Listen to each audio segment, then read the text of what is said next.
Hello dear students, welcome back to our chapter number 4, Animal Kingdom. And today we are going to learn about the classification of animal kingdom. So let's start. The animal kingdom shows enormous diversity, okay? That means in a very large number of very large diversity, okay? So on the basis of presence or absence of notochords, that means the skeletal support body, okay? This kingdom has been classified into two kingdoms, that is non-notochord and chordata, okay? Yes. So non-chordates and chordata. So these are the two subkingdoms. So the non-chordatas do not possess notochords, okay, at any stage of their life, but chordatas possess the notochords at least in some stage of their life. So let's see first what is non-chordates. So non-chordate that included number of phyla.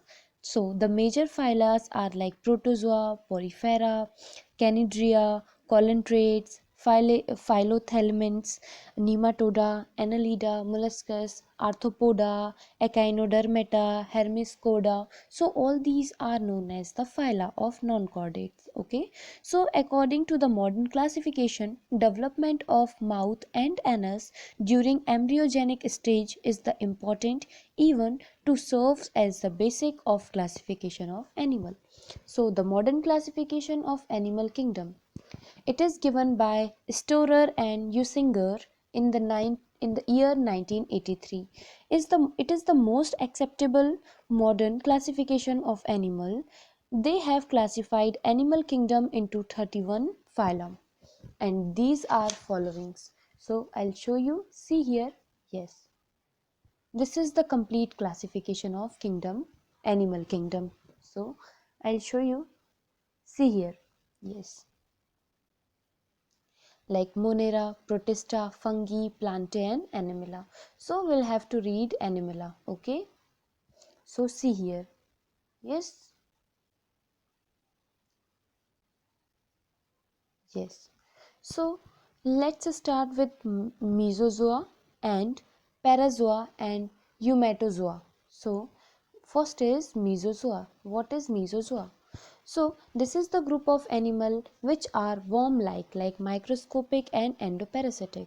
Okay, so the body of the animal is without tissue and made up of the outer layer coated with the ciliated somatic cells. So these are known as the Mesozoa, worm like parasitic, tiny, very tiny in shape, we can say. Okay, now parazoa means these animals, this group also have cellular levels of body organization, and these are diploblastic and have a porous body wall. Okay, porous body wall means a little soft. Okay, so that flagellate cells are found in the inner layer of the body, and defined mouth and alimentary canals are absent. So for example, such animal kept in the phylum Porifera. Clear? Means those who like parazoa. Now next we having is eumetozoa. So body of the organisms of these animals is of cellular tissue body like diploblastic. Okay, and organ level of the organism systems level, animals have definite mouth and alimentary canal. So the animal of the phyla from colentrates to chordates have been placed in the following group. So see this group. This is Mesozoa, yes, Parazoa and Eumetozoa. Clear? So let's start with the very first phylum, that is Porifilum Porifera, the sponges. Okay. So this phylum include most primitive and simplest of all the multicellular animal commonly known as sponges. They are generally found in fresh water, and basically they are found in sea. Okay. Yes, in a very depth area. So we having many characteristics of these types of animal, like sponges are dysentery aquatic animal, mostly marine and a freshwater form. Okay, that is sporangia, and occurly singling in ancolines. Okay, so in this way we having very characteristics of these types of animals. Okay, so let's see the common examples So the common examples are cycon, sporangia, Eurosporangia. Okay, so again the classification of Porifera is given here. See, so this is phylum Porifera. So again it is divided into many class. So like yes, Caleres and Hexielenthedia, Demerosporangia, Sclerosporangia. So in this way, so again like they are like first is skeleton is made up of cell containing, now skeleton is made up of hexagonal. So it means in their bodies different types of skeleton is found. Okay, now skeleton is made up of sporangia fibers, or we can say the spines are silicus and uniaxial. So different animals having different types of skeleton in phylum Porifera. Okay, so you can see some examples is given here. Yes, and their characteristics, this you can read by your book. Now next we having is, yes, phylum Canidria, or we can say Colentrata. So Colentrata means uh, in the year 1847, Leucart has been used the term colentrates. Col means hollow and elentron means intestine, means hollow intestine. For the first time, and the phylum Colentrate included about 9,000 species, mostly marine. So they are multicellular organ and they are more highly organized than sponges and show polymorphisms. Okay, so again there is some characters is given. Okay, and some pictures is also given. Let's see these pictures and let's talk about the characteristics. Like they are multicellular animal and showing cell tissue levels, okay, of the body organization. Now canidrians are diploblastic and metazoans. Colentrates exhibit a blind sac plane and are radially symmetry. Okay, so head are segmentedly absent. So see here, you can't see any head, right? Yes, so in this way these types of animal will come under the phylum Colentrate. Clear? So next we having, my dear students, is the phylum Colentrata canidia, again classified. See here, yes, again it is classified like hydrozoa, psychozoa, anthrozoa. Okay, so hydrozoa means the water. Those animal generally lives in water. Now if whenever we will talk about sporangia, means cup animal, means they look like a cup structure. Okay, so or anthrozoa means anthros means flower.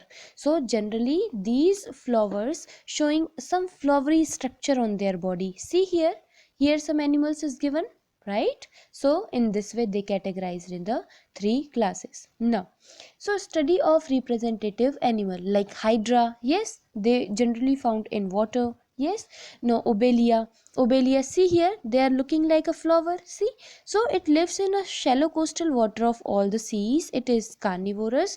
So these all the characteristics is given in your book. Now Aurelia. So see this, this is the jellyfish. Okay, it is mostly found in the coastal water. It is carnivorous and unisexual. It is a soft gelatinous source of like body. Okay, so next we having is the, yes, is the phylum Platyhelminthes, means the flatworms. Means the platha means flat and hemesis means worm. Hemins means worm, so means flat worm. Okay, plathemins. So plathemins are bilaterally symmetrically dorsiventral, yes, dorsiventral, flattened, and also accommodate worm like animal. Means those who are worm like animal is known as will come under this phylum. So without definite anus or circulatory, skeletal and respiratory system. So with protein hydra excretory system, and usually hermaphrodita with complex reproductive organ. So these are commonly known as flatworm, flatworm, and most of these worms lead parasitic life. In few are free living, and there is about 13,000 species of flatworm known as living in different habitat. Okay, if we will talk about the characteristics of these animals, that means animal of this phylum either free living or parasitic. Tissue organ levels of the body's organization is found. Now coeloms is absent. Yes, they are flatworms, are triploblastic. Yes, and bilaterally symmetry is also present. They are flattened body because they having a permutative system of circulatory and excretion, right? So excretory system consists of the phloem cells. See here again the classification is given, and the some examples of the like tubularia, yes, tremodota, yes, castoda, yes, Trematoda, Castoda, and Tubularia. So Tubularia, the example we having is Planaria, and yes. Now Trematodoas means we having the example is Fossila, yes, Fossila, and when we will talk about Castoda, that means we having the Amphlina example. Okay, means mostly are non-parasitic or free living, but some are parasitic. Okay, so they are endoparasitic, means in this way they having given the yes their characteristics also. See here, yes, planaria you can see here, here picture is given, right? So if we will talk about the study of respiratory yes representative animal like planaria, so it is found in freshwater pond and stems. It is non, yes, it is slow creeping omnivorous, yes, it is worm like, and it has long brownish and flattened body. In this way, see here, fascicula we having the example is liver fluke. You can see picture is given, yes.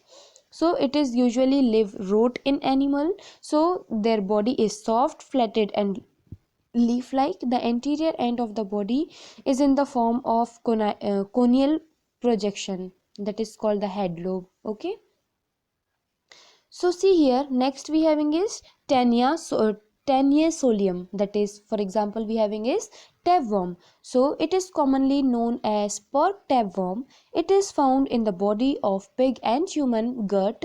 Their body is flat and ribbon like, and it is segmented. Okay, so here, so in next class we will talk about the phylum, yes, Nematoda. Okay, so you can see the see students, everything is given in your book. Okay, you can see the various easy characteristics also. Okay, and also some pictures is given, so that is yes really helpful for you.